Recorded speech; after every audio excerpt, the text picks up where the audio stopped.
Every single time you swipe your debit card, withdraw cash from an ATM, or log into your banking app, you are relying on a ghost, a digital dinosaur, a programming language created all the way back in 1959. Welcome to the terrifyingly resilient world of COBOL. While modern software languages die out every few years, this 70-year-old code is quietly running the entire global financial system.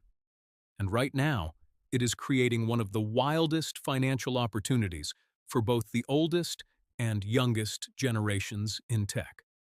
COBOL stands for Common Business-Oriented Language. It was built before the internet, before personal computers, and before human beings even walked on the moon.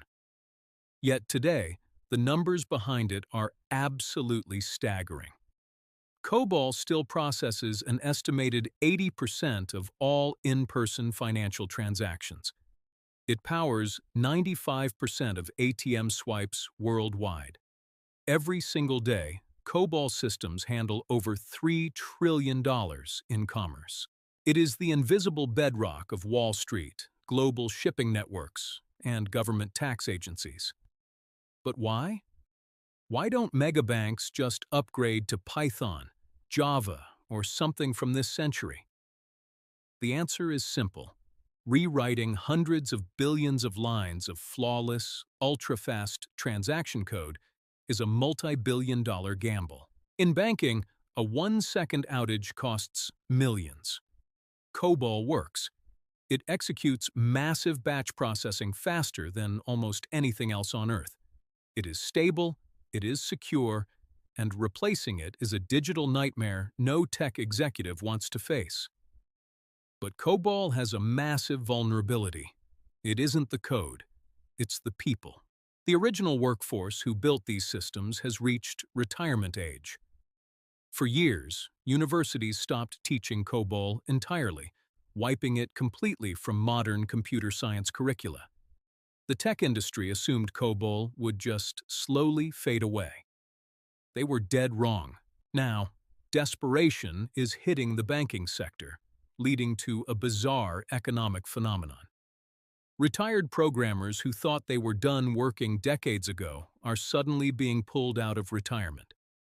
Banks and government agencies are offering these veteran coders massive, jaw-dropping paychecks to come back as high-priced consultants. Many are making more money now in their 70s and 80s than they did during the peak of their regular careers. At the same time, this exact talent crisis has triggered another sudden, fascinating shift. A quiet wave of young professionals and recent tech grads are ditching trendy frameworks like React, Cloud Tools, or Rust. Instead, they are intentionally choosing to learn this 70-year-old language. Why? Because it has become the ultimate employment cheat code. When a major bank's legacy framework needs updates or maintenance, they cannot afford to wait. Young developers who master COBOL, alongside the returning veterans, are securing incredibly high-paying, recession-proof corporate contracts. It turns out, learning the past is becoming the fastest way to fund your future. COBOL isn't going anywhere. It survived the turn of the millennium, the smartphone revolution, and the cloud era. It will likely outlive many of the software languages that are popular today. If you want to stay ahead of the wildest trends, hidden histories, and career secrets in the tech world, make sure to hit that subscribe button. Drop a comment below. Would you learn a 70-year-old language if it guaranteed you a high-paying job? Let us know.